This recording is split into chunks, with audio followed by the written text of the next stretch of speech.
Hello students, आज है बहुत ही शुभ संख्या वाला दिन, 30 डेज चैलेंज का 11वां दिन। 10 दिन ऑलरेडी हमने कंप्लीट कर लिया है और 10 दिन का स्ट्रिक पूरा हो चुका है। तो ये बहुत बड़ी अच्छी बात है कि आप लोगों ने 10 दिन तक यदि देखा है तो डेफिनेटली आपके अंदर कुछ सुधार और कुछ चीज़ें इंप्रूव होती हुई नज़र आई होंगी। कुछ जो डर होगा वो भी ख़त्म हुआ होगा कि यार आंसर राइटिंग इतना भी टफ नहीं है।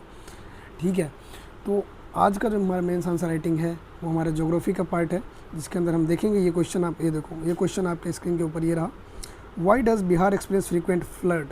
ये one of the best question है, ये one of the favourite question है मेरा।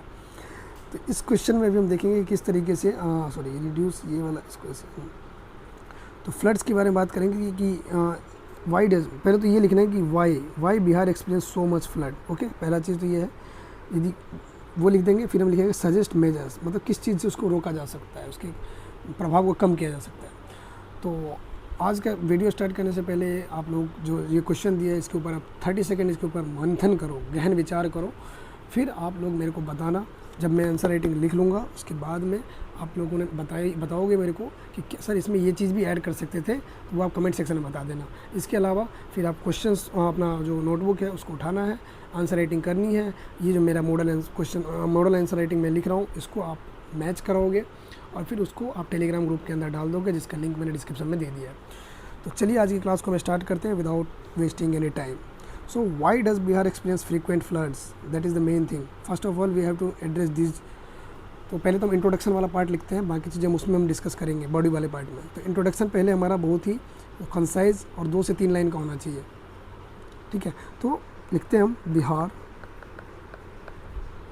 Is one of the most flood prone state, ठीक है, in India. Any doubt? Every year heavy rainfall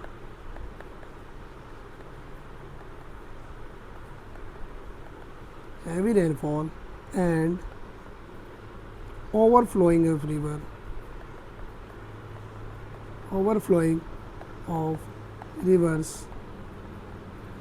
affect millions of people,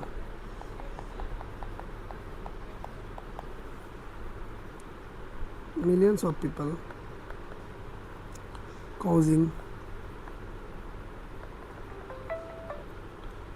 loss of life,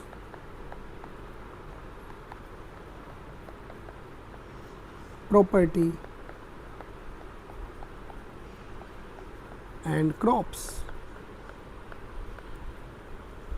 हो गया। Bihar is one of the most flood prone state in India, obvious सी बात है।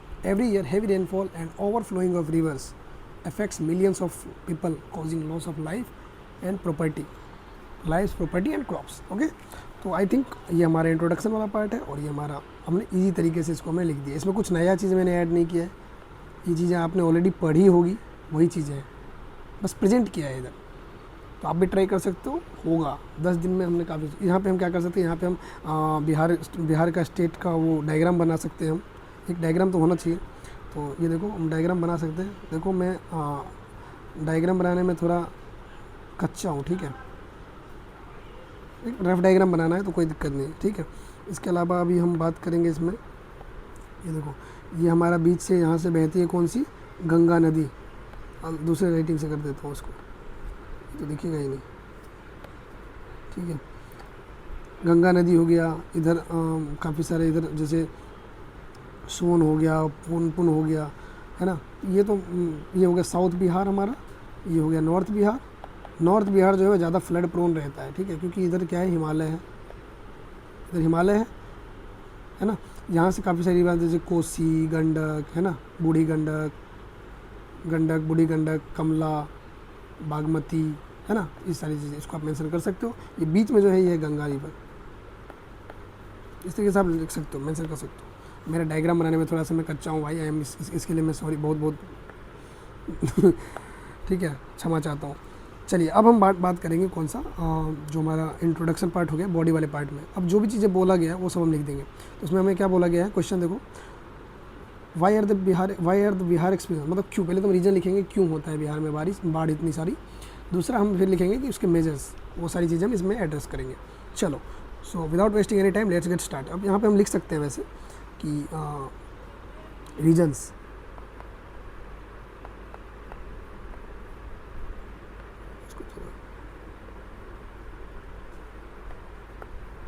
चलो regions की बात करें तो यहाँ पे हम लिखेंगे there are several reasons,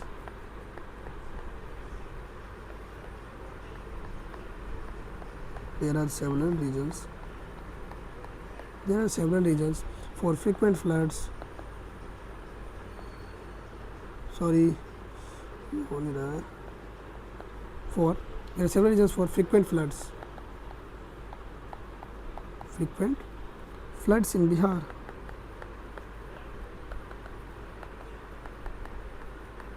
There are several regions for frequent floods in Bihar, like most river. अब स्टार्ट करते हैं, मोस्ट रिवर्स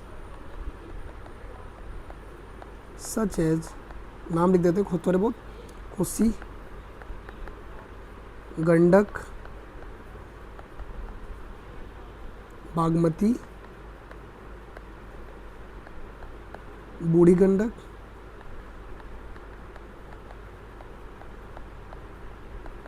ये सब कहाँ से ओरिजिनेट होते हैं? Originate in Himalayas, originate in Himalayas, originate in Himalayas।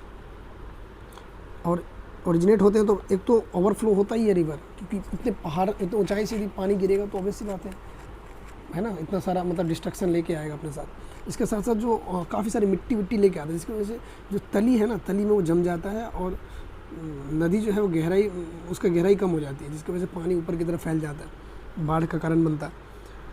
And carry Himalayas and carry large amount of water,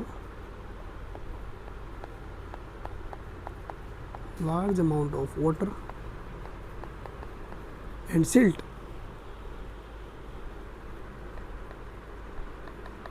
silt होता है वही मिट्टी जो होता है, गाद वाद होता है वो सब, silt during the monsoon.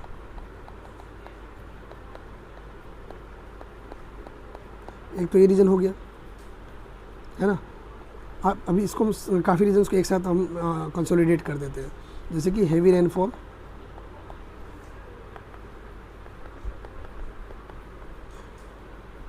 Silt deposition,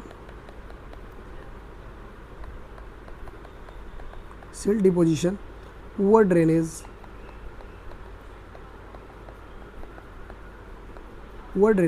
and encroachment on. जब पता है कि इस वाले रीजन में बाढ़ आने वाली है तो उस पर यदि काफ़ी सारे जाके बस जाएंगे वहाँ पे, तो क्या होगा, बाढ़ को तो आना ही है, वो तो नेचुरल क्लाइमेट है, वो आएगा, तो उससे क्या होगा, लोग परेशान होंगे, लोगों को मतलब जान माल की क्षति होगी, तो फिर बोलते हैं कि बाढ़ आ गई। अरे इंक्रोचमेंट वो बाढ़ वाला जगह है, आप गए हो वहाँ पे बैठने, ठीक है। चलो, encroachment further increase the flood risk.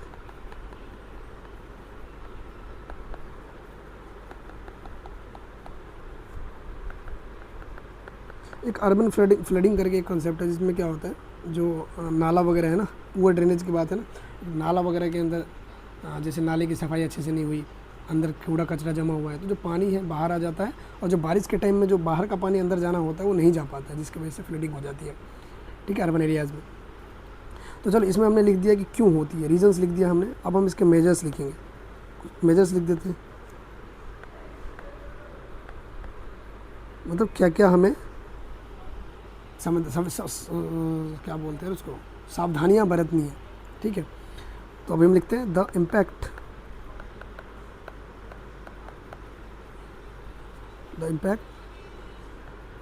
Of floods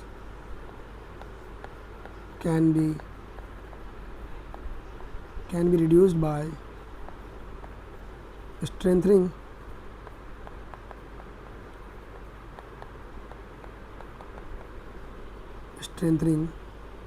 embankments,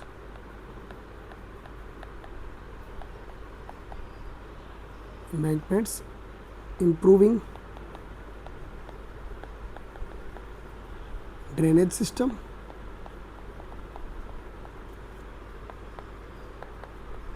the impact of flood can be reduced by strengthening embankment. पहले तो जो उसके साइड साइड वाले जो होते हैं उसको बढ़िया मजबूत बनानी है। इम्प्रूविंग ड्रेनेज सिस्टम्स, है ना। डीसिल्टिंग रिवर्स, घात वात को साफ सफाई कराओ, निकालो मिट्टी विट्टी, है ना। डीसिल्टिंग रिवर्स,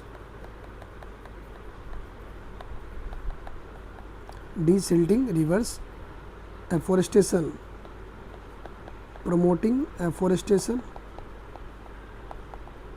जिससे क्लाइमेट चेंज के ऊपर इम्पैक्ट पड़ेगा, क्लाइमेट चेंज नहीं होगा। और जो और इसके अलावा जो सॉइल इरोजन वगैरह होते हैं मिट्टी पानी के बहाव की वजह से, वो सॉइल इरोजन रुकेगा, ठीक है। और एक नेचुरल बैरियर के तौर पे भी काम करता है ना अपना पेड़ पौधे वगैरह। In catchment, promoting afforestation in catchment areas,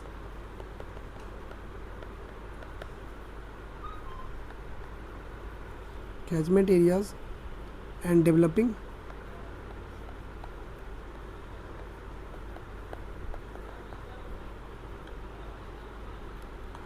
flood effective flood forecasting।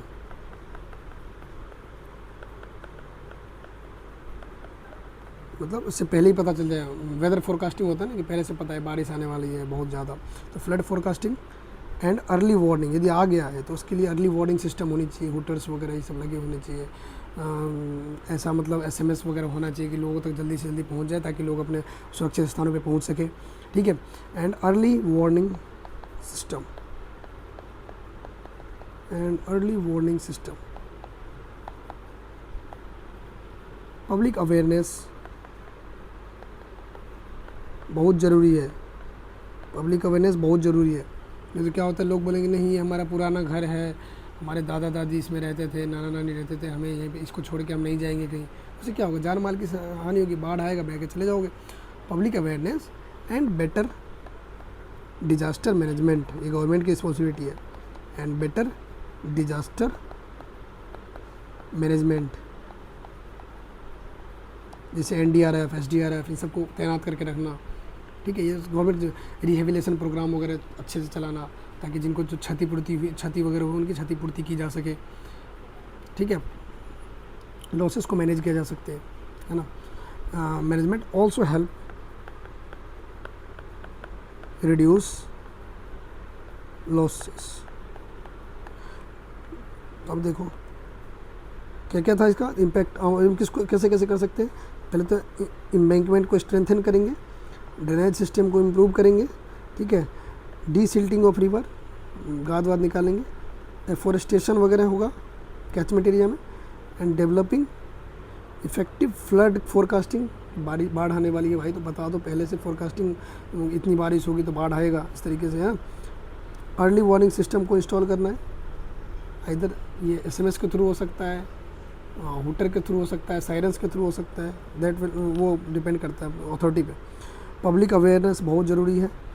Better disaster management, ये गवर्नमेंट की रिस्पॉन्सिबिलिटी है।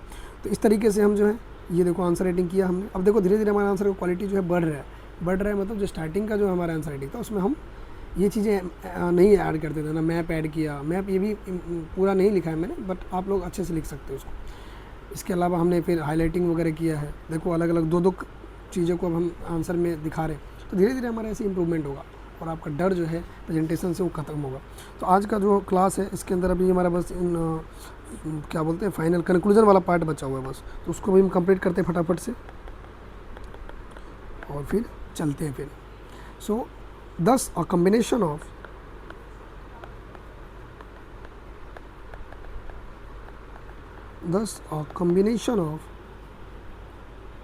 proper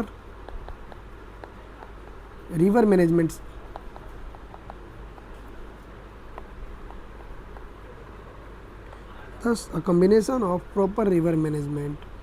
and disaster preparedness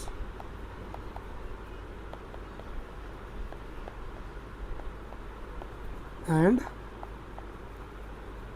इसको यहाँ पे कर सकते हैं, disaster preparedness and public awareness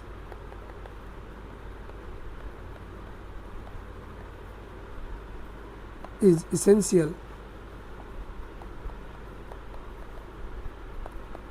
to reduce